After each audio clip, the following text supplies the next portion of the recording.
Jawahar engineers आज की जो वैकेंसी है वो भारत इलेक्ट्रॉनिक्स की तरफ से आई है, जो कि 17/6/2026 को आई है। और ये एक परमानेंट बेसिस पे की जॉब है। तो ये जॉब में कौन कौन से लोग एलिजिबल है, क्या क्राइटेरिया है, मैं सारा कुछ डिटेल में बताऊंगा, तो वीडियो में बने रहें। ये जो वैकेंसी है भारत इलेक्ट्रॉनिक्स लिमिटेड, जो कि नवरत्न कंपनी है, उसकी ओर से आई है। ये प्रोफेशनल इलेक्ट्रॉनिक्स कंपनी है, जिसको रिक्वायर्ड है अलग अलग पर्सनल को चेन्नई यूनिट में। इनका अलग अलग यूनिट है, तो ये जो यूनिट के लिए वैकेंसी आई है वो चेन्नई यूनिट के लिए आई है। तो परमानेंट आपका जॉब रहेगा। इसमें जब जॉब की बात करें तो इंजीनियर असिस्टेंट ट्रेनी EAT की वैकेंसी है, जिसमें 3 साल का डिप्लोमा आपके पास होना चाहिए, आइदर इलेक्ट्रॉनिक्स में या फिर सिविल में।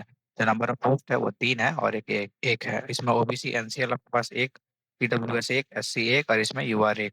इसमें जो आपका ग्रेड पे रहेगा वो 24,500 और 3% रहेगा, और इसमें 90,000 तक आपका जा सकता है एडमिशन अलाउंस के साथ। और नेक्स्ट जो है वो टेक्नीशियन सी की है, जिसमें SSLC plus ITI plus 1 year apprenticeship, या फिर SSLC plus 3 years national apprenticeship certificate course आपका होना चाहिए इलेक्ट्रॉनिक्स या फिर मैकेनिक्स में।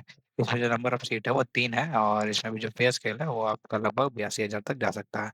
इसमें एक चीज़ और लिखा हुआ है कि जो EAT है वो पहले ट्रेनिंग में जाएंगे 6 महीने के लिए।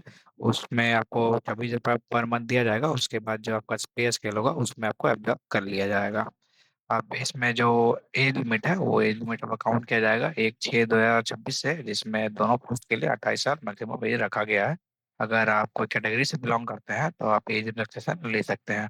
और इसमें जो एलिजिबल है वो ऑल इंडिया के सभी बच्चे इसमें एलिजिबल है। तो आप कहीं से भी बिलोंग करते हैं इसमें आप अप्लाई कर सकते हैं।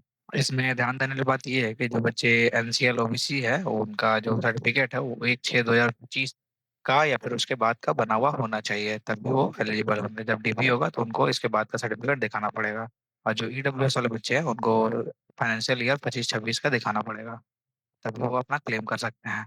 तो इसमें साफ साफ लिखा हुआ है कि जो भी बच्चे हैं उनको एटलीस्ट डिप्लोमा होना ही चाहिए। बीटेक वाले इसमें एलिजिबल नहीं है। अगर आप डिप्लोमा करके बीटेक किए हुए तो इसमें एलिजिबल है, लेकिन डिप्लोमा इनका मस्ट है।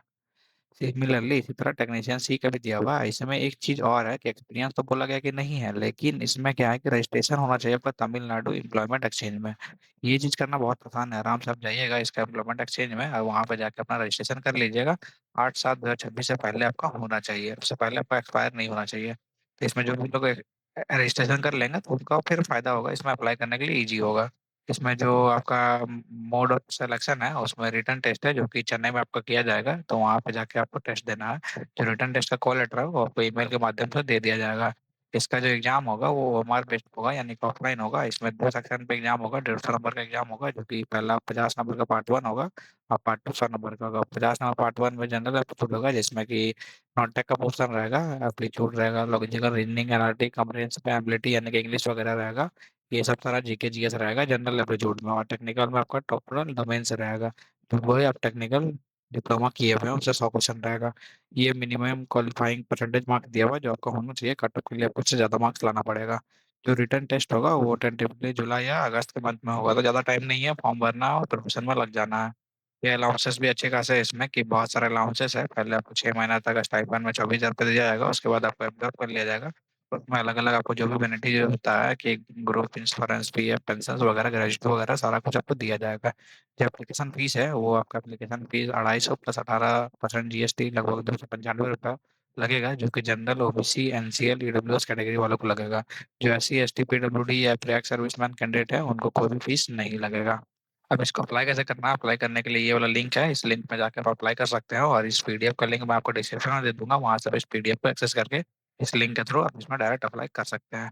इसमें कोई भी तरह किसी भी तरह का हार्ड कॉपी आपको भेजने की जरूरत नहीं है। आप सिंपली ऑनलाइन अप्लाई कीजिए और डायरेक्ट फिर एग्जाम दीजिए और मेरिट से अपना सीट पक्का कर लीजिए। तो किसी भी को कोई भी दिक्कत है इस नोटिफिकेशन रिगार्डिंग तो कमेंट करके मुझसे पूछ सकते हैं, कोई भी डाउट होगा तो। और प्रिपरेशन कीजिए। ऑल द बेस्ट और जय हिंद।